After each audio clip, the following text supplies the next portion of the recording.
All right, hey everyone, and welcome to another episode of the Jebb and Green Cast. I'm your host Tyler Green, and with me as always is Vinyl Man Jebb. Hey guys.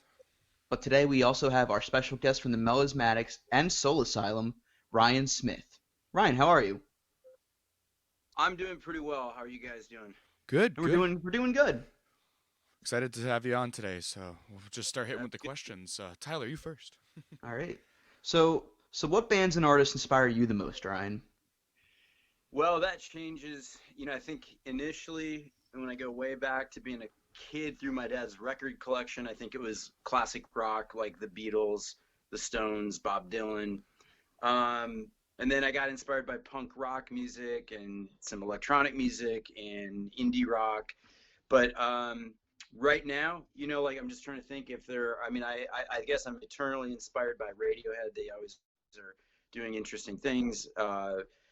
The Posies, friends of ours. I know you guys Oh are yeah. fans of Posies as Oh well. yeah. They're always We doing definitely do really have great. Posey's questions for today, so Okay, nice. Well, I mean, there's a lot of bands that I feel like that are a part of our lives are bands that inspire me. So a lot of times it's bands that I actually know that kind of make me feel like picking up a guitar, recording music, writing, doing all that stuff. So, um, it changes all the time. We just got off tour with Local H, and that's a band that's Oh been around cool. for decades, and that's a band that stays relevant, like no matter what. They have every night they go out and put on an amazing show, write great new music, and they just sound timeless. Like it doesn't sound like they're dated from the 90s or the 2000s or anything. It's just bands like that I kind of always get inspired by when I see them and get to know them and stuff. So um yes, that question depends on the week,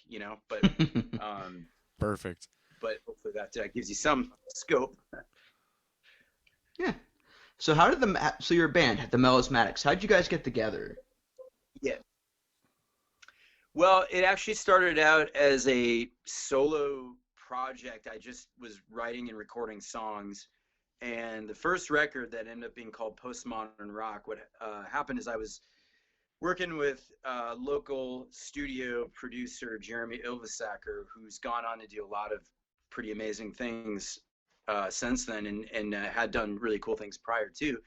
But we started recording the songs, and in that process, realized that we had kind of a kinship going, and we had a symbiotic relationship with what we were doing, and decided to form a band out of it.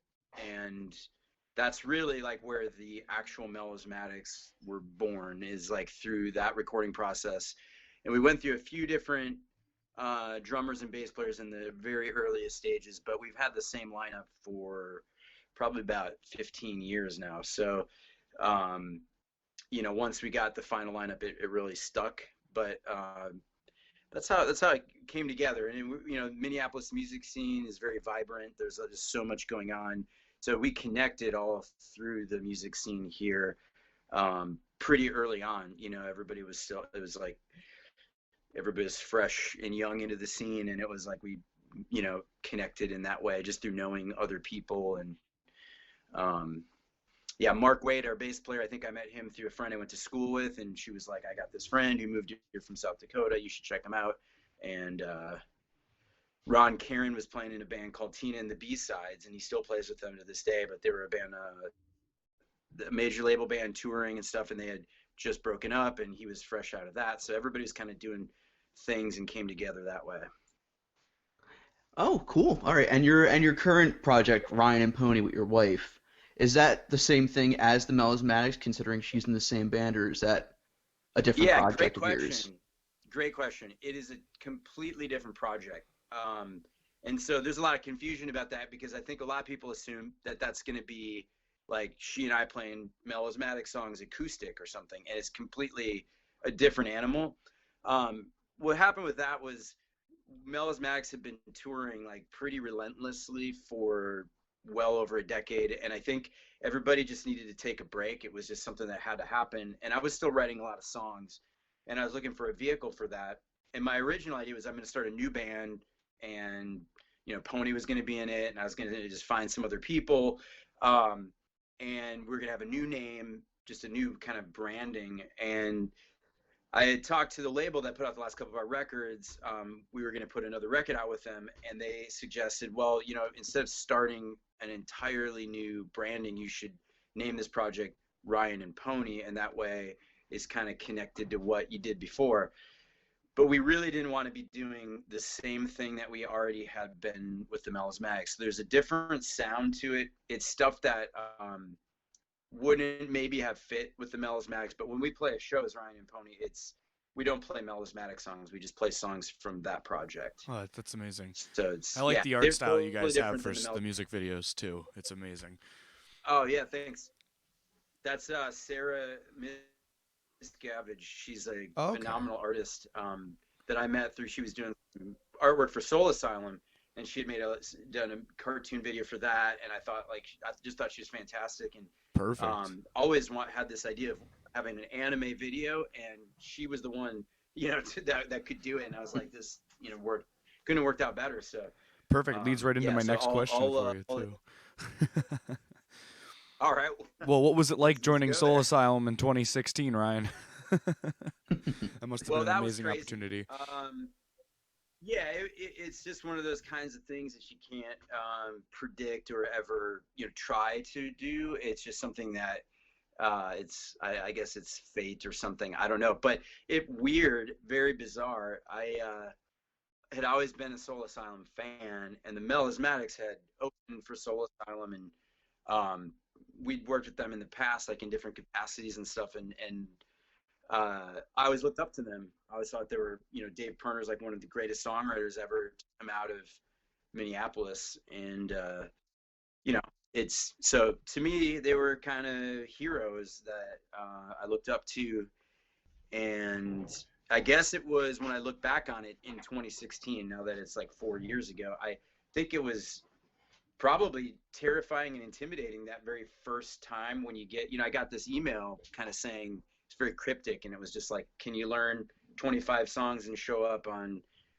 Wednesday or something, like that. Oh, and geez. It was like, and just kind of be, it's nerve-wracking because you're like, wow, this is like, you're playing these songs with these people, and it's very surreal. And so it was very, it was a trip, to say the least. Like, I didn't know what was going on. It was just real, it felt kind of crazy, but extremely exciting. And that's been a real fun ride for the last 4 years. It's been great. That's awesome. Now was there's the a new record coming out. That was what we had spent a lot of, like, besides tour. So that's called Hurry Up and Wait, correct? Yeah, the record's called Hurry Up and Wait. It comes out April 17th. Ooh, perfect. And we worked on it for quite a long time. I mean, we actually were only in the studio since last year, but those, prior to that, there were countless nights going over to Dave's just kind of working out demos, and we took a time where, like, we probably worked on, I'm sure it was like, I don't know, it was a very large body of work. Dave writes a lot of material, way more than I think people realize. Like, his hard drive is just full of ideas, and we spent a lot of time working on a lot of ideas that are not on this record that might make another record or might not. You never know. But when we finally whittled it down to the songs that I think we had it down to about 23 songs that we were going to try to record, and then we did record. And then Dave and I worked on those acoustically. We did some gigs, like, kind of unannounced or very, like, spur of the moment acoustic sets where we just worked on the tunes to see if they held together in that pure form of two guys playing songs on an acoustic guitar. And if they worked, we put those into the pool of songs that we went into the studio with. So it was a long process, but real exciting one, and cool to see how differently they operate than, like, the Melismatics had been or other bands I've been in. So yeah. Yeah, cool. I'm gonna switch my questions around a little bit. Do you have any favorite, like, touring memories, either with the Melismatics or with Soul Asylum? Did you just I'm sorry, my phone kind of went a little crazy there. Did you just ask if I have favorite memories with the Melismatics or Soul Asylum? Yeah, like touring. Yeah. Oh yeah, yeah, lots of fond memories. I think with the Melismatics, I I feel like my fondest memories are of some of the diviest bars and clubs that we ever played. Like places that felt like you were home when you went there. So there are a lot of cities, like when we went to Indianapolis and played the Melody Inn, that was always like, it just felt like you were going in your own backyard. It was really cool. Cincinnati, Milwaukee, even LA kind of started feeling like that too. By the we hit LA pretty hard. And St. Joseph, Missouri, Kansas City, Missouri. So a lot of those like kind of punk rock dive bar clubs were my favorites. And then we did more glamorous things that were fun too. Like we played Lollapalooza. That's like that was pretty awesome. And Summerfest was like an annual show that we'd play in Milwaukee. That was really cool. And there'd be a lot of the bigger shows, but I always loved those ones that were kind of down and dirty, and you're really in it. And I also have fond memories of touring with some of my favorite bands that I met over the years, like Moth. Those guys were, I don't know if you're familiar with Moth, but a band out of Cincinnati. They broke up quite a while ago, but we did a lot of shows with them. Yeah, that does suck, but they were fantastic. So if you guys haven't heard of Moth or checked them out, definitely go back. I'll be checking them out, definitely. Yeah, absolutely. Yeah. And Dressy Bessie, I think they have a new album coming out, if I'm not mistaken. But we did a lot of shows with those guys. That was really cool. So yeah, I don't know. For Melismatics, my memories are with the hanging out with cool bands and having times hanging out with people in these venues. And then Soul Asylum, I have to say,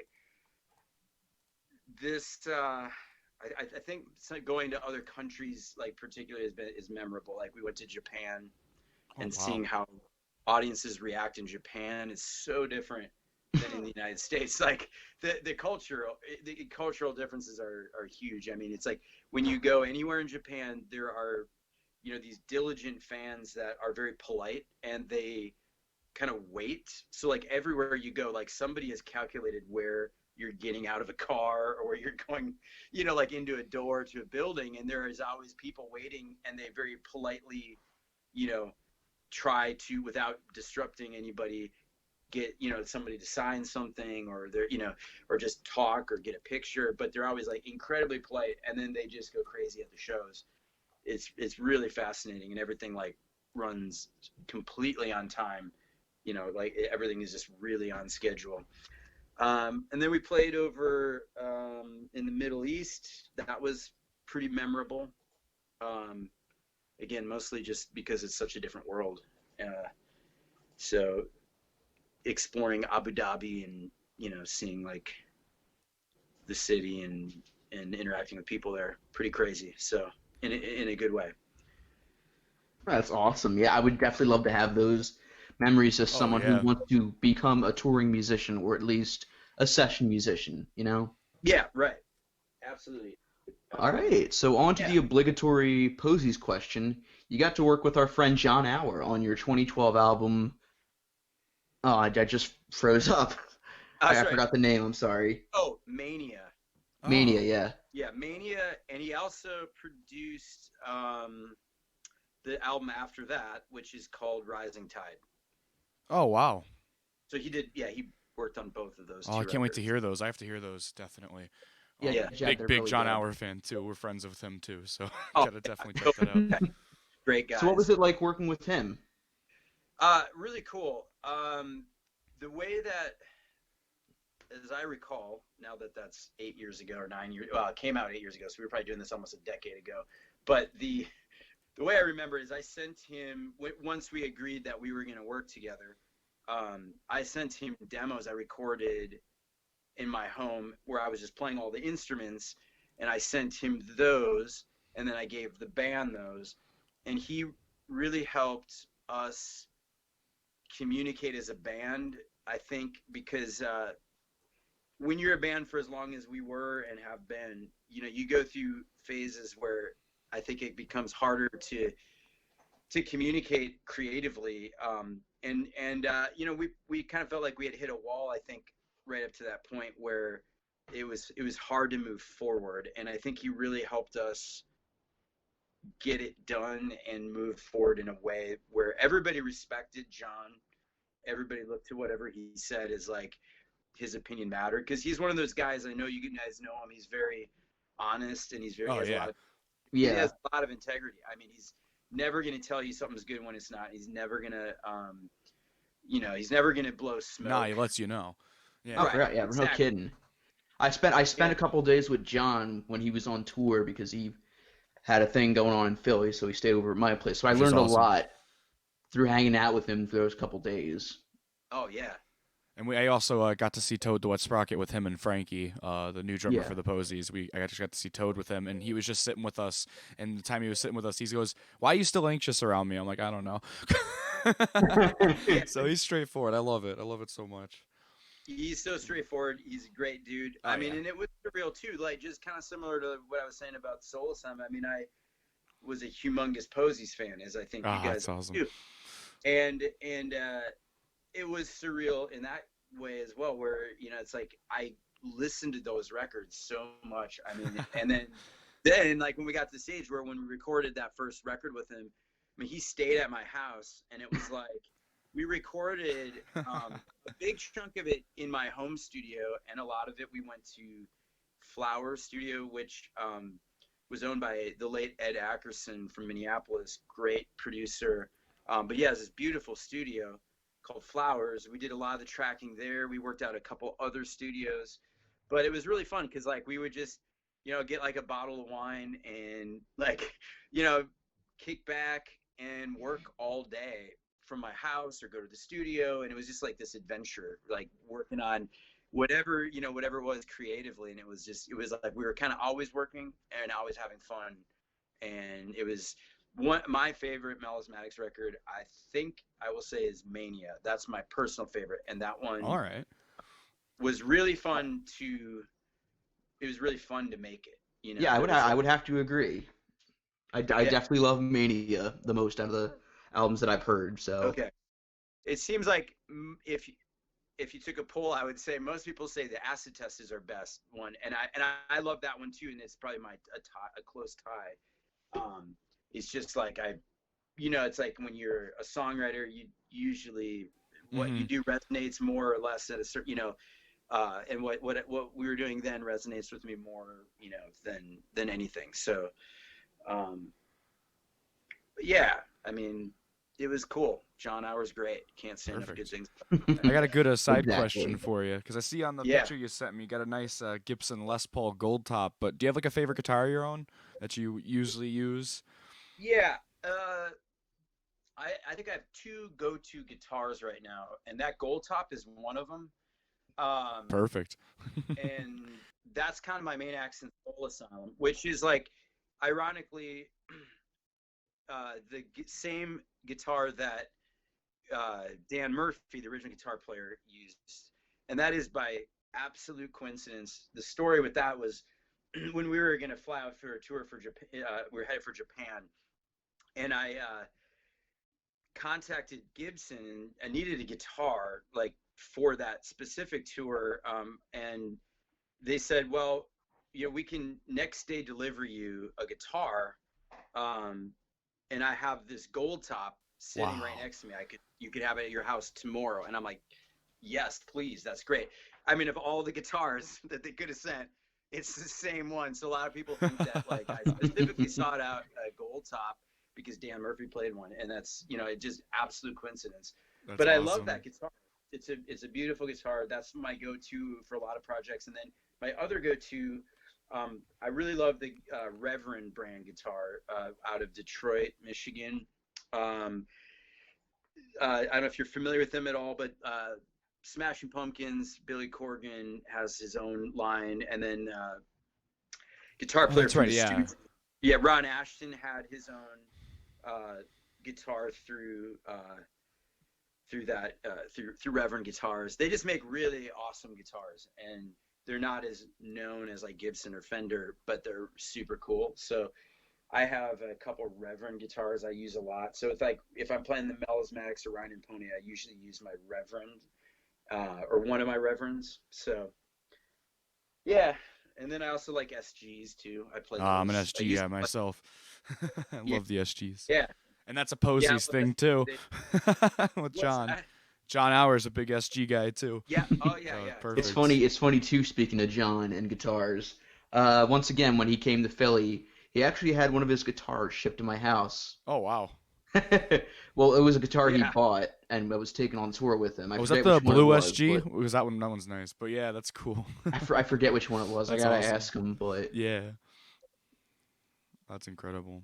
I still have like the picture of it on my Facebook. So let me see. Yeah, and Tyler, you're up on the next question for Ryan here. All right, yeah. Okay, so Ryan, you're a family man, as we all know. So how do you find yourself balancing both your family life and occasional touring life? Well, it's pretty crazy to be honest. I mean, it normalizes from becoming what you do, and it's just like so it's give and take. I'm gone a lot, and I miss a lot when I'm gone.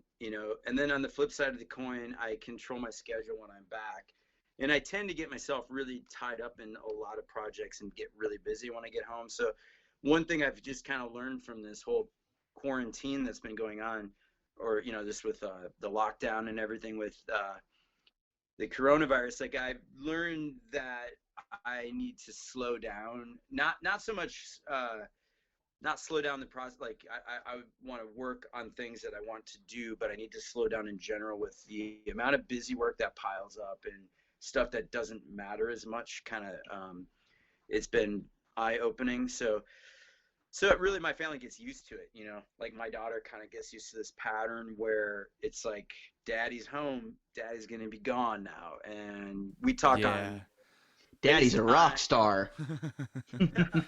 That's got to be tough though, but also at the same time, yeah, you miss a lot. It's so weird. It's like if I'm gone 2 months at the age my daughter's at, she's 5 now, but like Aww. if she's adorable. Cutie, of course, every dad's gonna say that, but yeah, but you have a right. You have a right to. Yeah. I mean, I have a sister who's close to that age, so I know how it feels. What? Say that again? I said I have a sister who's close to that age, so I know the feeling. Oh yeah. So it's you miss a lot. Like so, if I'm on tour for 2 months and I come home, it's like my daughter's got a whole new vocabulary. Oh wow.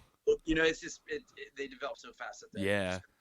So yeah, so it's you get used to it. It's the normal thing. I think people get used to having like pilot dads or people that travel for business. It's really no different. It's just yeah, it's rock and roll. It's rock and roll. To her, it's the normal. It's like when she was 6 months, we were already taking her on tour with the Melismatics. Ah, that's cool. Had been on stages and met all kinds of famous musicians, and Aww. she's just like, to her, that's like the norm. That's like just normal. Yeah, that's what I wanted. That's what I want to do that's what my life. I want to be a rock star. I don't know if she does. Like, I don't know what she'll want to do, but yeah. But we'll see. I mean, we won't, but she definitely has an aptitude for music. I mean, she picks awesome.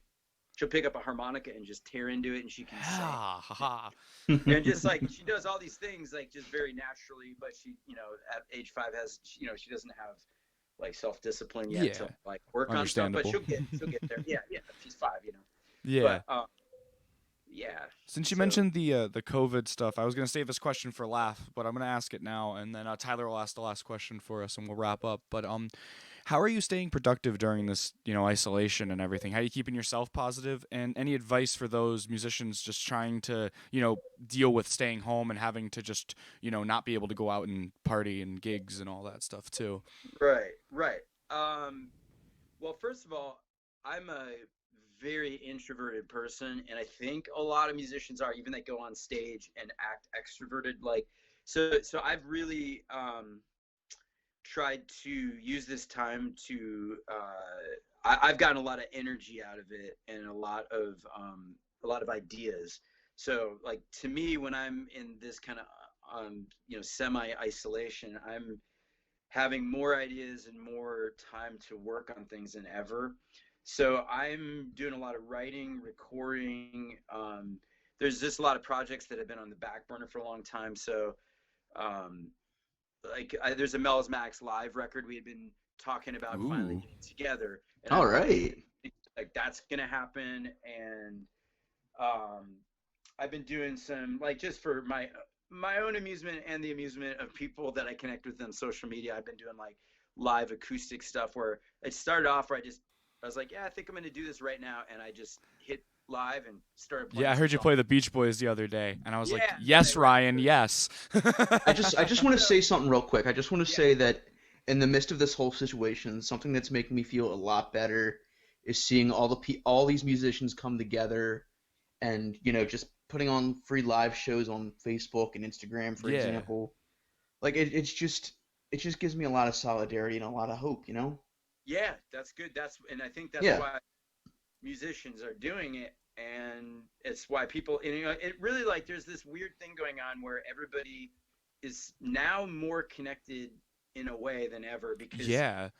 everybody needs Yeah. each other, and I've we're realizing actually how much you need everybody. And I think social media for a long time has been a place where it's been real divisive, and people have been, it's polarizing. People, yeah. hide behind their keyboard and they say one thing that they would never say to somebody's face. Yeah, And now that we're exactly. actually isolated behind these keyboards, it's like an experiment on It human leaves me to nature. think that even Odd. though this, it's a tragedy, but it leaves me to think that there's always positives in everything that happens, and it leaves me to think that musicians will team up instead of being, because I have a strong belief that like with my experience with our podcast and Tyler as well, we've been able to talk to like really interesting folks that have worked with the Posies and also just other bands as well, and to have this opportunity that now we're able to now, and these guys want to come on, they're like, yeah, I actually really want to. I want to talk about our craft and our history and our stories, and it's an interesting thing that social media allowed us to have this, and I think more people are coming to accept social media, especially Mhm. now when you can't do anything else. It's crazy. Yeah, right. And it's the same thing for my podcast Yeah. too. Yeah.